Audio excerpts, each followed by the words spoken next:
everyone, thanks for coming back and joining me for another video. So this one, slightly different, date night. The reason being is I've got so much media going into this next video that I have to get some of it copyright checked.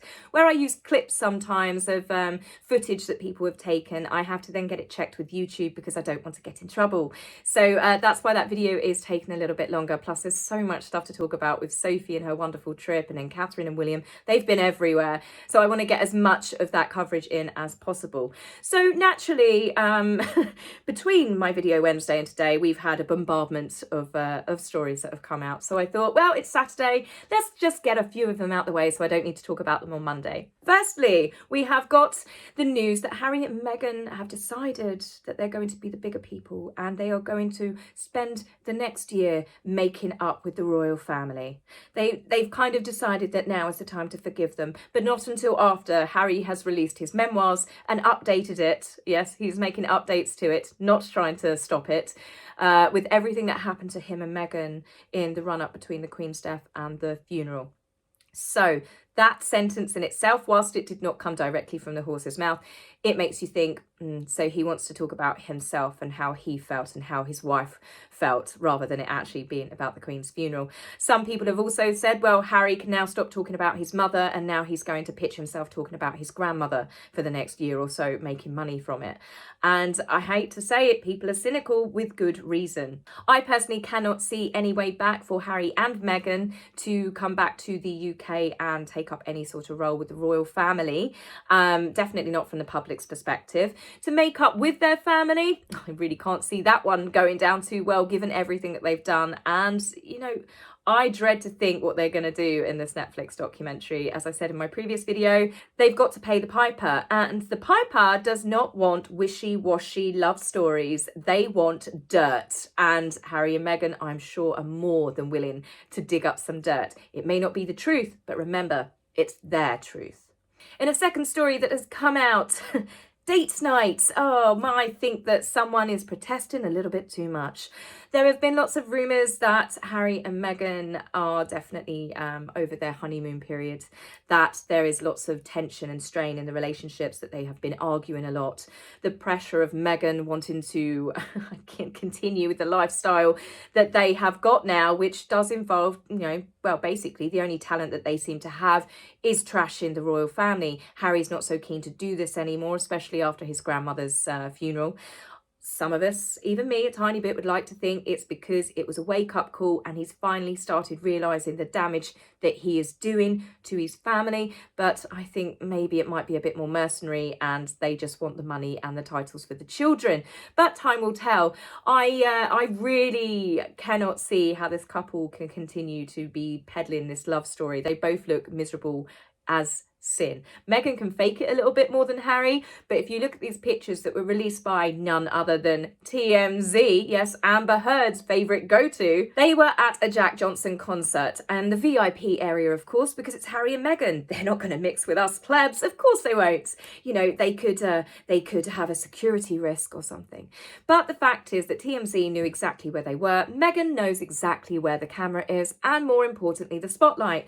As you can see where Harry is, and he is talking to a couple of other people, it's quite shady, it's dark under there. Meghan makes sure that she is under that one spotlight to ensure that the photographer does capture her and there is no mistakes. She doesn't stand near Harry. Harry at one point looks like he's going to poke her in the eye. Obviously Harry is a bit of a pointer, as we've seen over the years. He had his hand around her waist briefly at one point.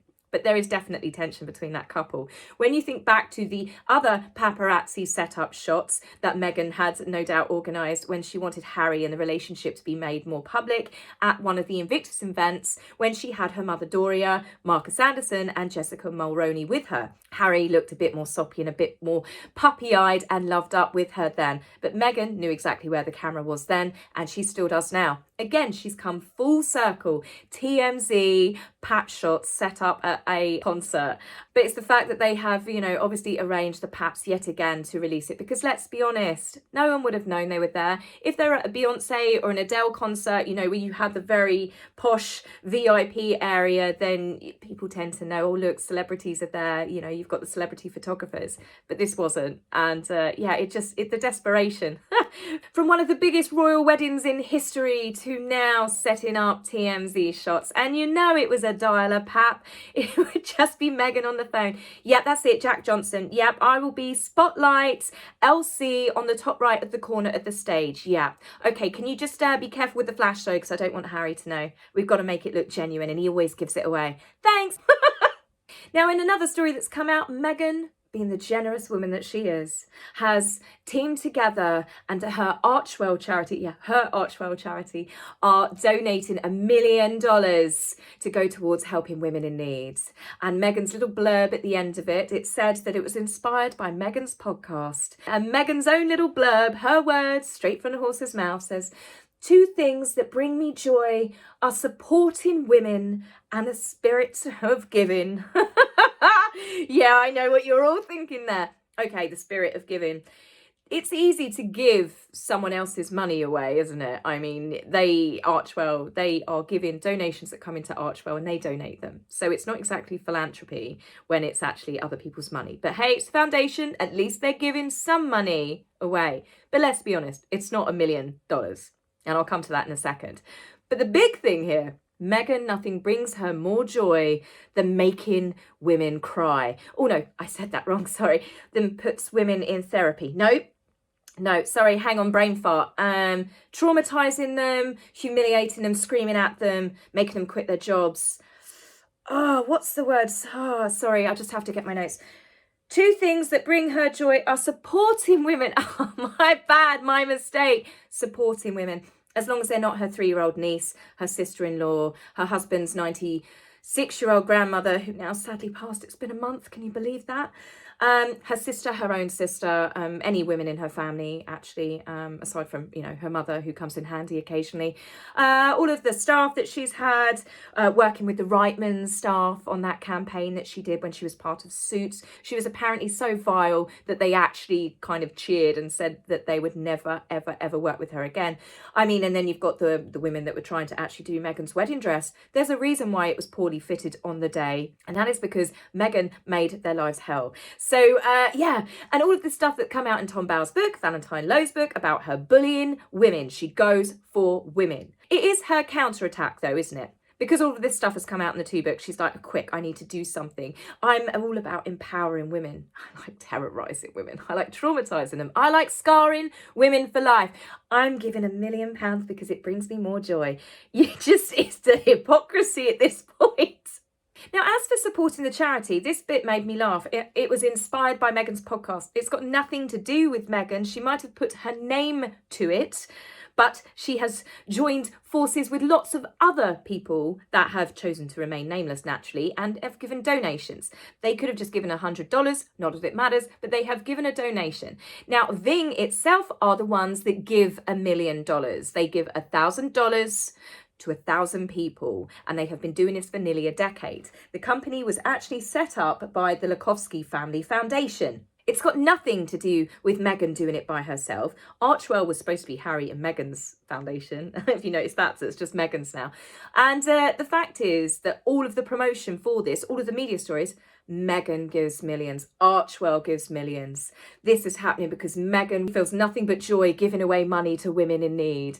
And you're like, use the donations from Archewell to promote the charities, like the Royal Foundation does, for example. If they want to copy what they're trying to do, set up their own royal family in the USA, never going to happen. But it's the fact that you're meant to promote. If you're going to be involved, let's be honest, lots of us give money to charity every year. We do it. We don't broadcast about it because we're doing it because we want to help. Meghan, every time that they are involved in charity, it becomes all about them, or mainly all about Meghan, showing what a kind person she is. You're either naturally kind, you're either naturally a philanthropist, or you're not. It is not a job title. It is not a description that you need to convince people that you are. You either are or you're not. And she's not. When you think of people like Bethany Frankel, for example, she has raised millions to help various different causes. She's famous in her own right. When she talks about how much money she's raised, she is praising all of the people that have contributed to it. It is never about her, and she does raise serious money. Meghan and Harry, when it's anything to do with them, it's them being photographed handing parcels out. It is them delivering the food. It is them that are on stage receiving awards for things that other people have done. Let's be honest. It's supposed to be that the charity benefits from the association of being with Harry and Meghan. But Harry and Meghan, the way that they market it themselves, the way the PR is done, it is Harry and Meghan and Archewell that actually benefit from joining up with the charity. Because as I said, the PR push, and her team are not correcting it, it's Meghan's millions that she's donating to help women. That's not accurate, is it? That is misinformation, which funnily enough, Harry and Meghan don't seem to be too fussed about correcting.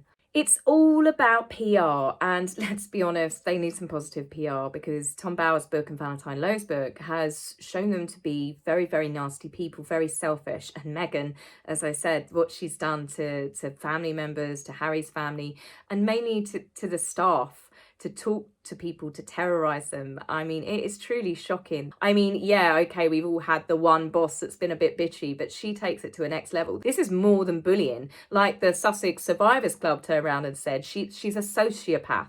She takes it to a next level. That is scary. And for someone to try and paint herself, her brand, as about kindness and compassion, this is why people are more than willing to call her out from it. You can't make money marketing yourself being kind when it turns out you're actually one of the nastiest people to ever work for. Horrible Bosses, she got a cameo part in. And let's be honest, Horrible Bosses, it seems when it comes to these two, is actually real. And I can say that the proof is definitely in the pudding here, because when you look at Harry and Meghan's staff turnover, they've lost another one. No, I kid you not. Literally, it was a couple of weeks ago, I think, there was an announcement that they've lost Sunshine Sacks, or they quit, or they got sacked. So then they were appointing a woman that's worked for them, you know, since I think 2020. Her name is Christine Shermer, and she was hired at the same time as Toya Holness. And they both quit. Toya quit, I think, in springtime earlier this year, along with now Christine Shermer, and then they lost Claire St. Laurent. Claire St. Laurent. I don't know how you pronounce that one. But they have lost, again, another female member of staff. They quit. As soon as there's publication that these people, these high top earners work for them, they're out. It's no longer a revolving door. It's a conveyor belt set on high speed. They are literally just flying in and flying out. And this all has one common denominator. This all matches up to them being horrible bosses, that Meghan is not a nice person, that it is incredibly hard to ever keep them happy, mainly Meghan. With all the horror stories that have come out of how Meghan treated staff in employment of Buckingham and Kensington, and basically ever since she joined the royal family, you know, they've called themselves the Sussex Survivors Club. How long is it going to be before there's actually an Archewell Survivors Club?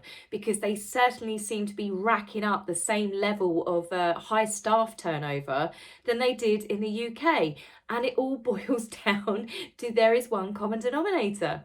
There are far too many people that are more than willing to speak out on the way that they are treated. And it's about time too, really. They are no longer protected by palace PR. They should never have really been protected from being allowed and enabled to bully staff. It's one thing that I hope the palace really has learned its lesson on, and there is definitely new things and procedures that have been put in place. Like I've said in previous videos, no one deserves to have a job where they are treated poorly like that and you're put in tears and in an emotional state. That is not what employment is about, and that is not what your employer should ever be allowed to do. So what with all of the counter stories coming out, you know, we had Meghan saying that she went to a Korean spa with her mother when she was a teenager to counteract the fact that Tom Bower confirmed that Doria was out of her life, Lord knows where, for 10 years. Then we've got the fact that Meghan bullied and harassed and was just awful to any woman that's worked for her, really. And then we've got Meghan's biggest joy in life is supporting other women.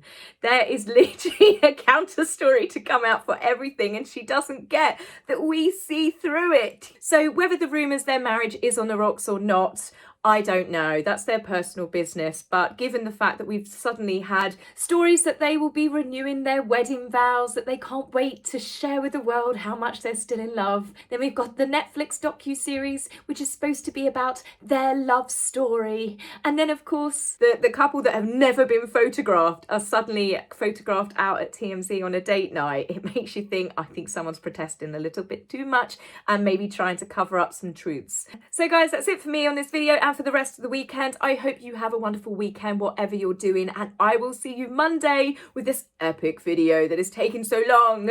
I hope I haven't built it up that much, but it will be great, honestly, to see so many beautiful photographs and videos of the real royals. So take care for now, guys. See you soon. Bye.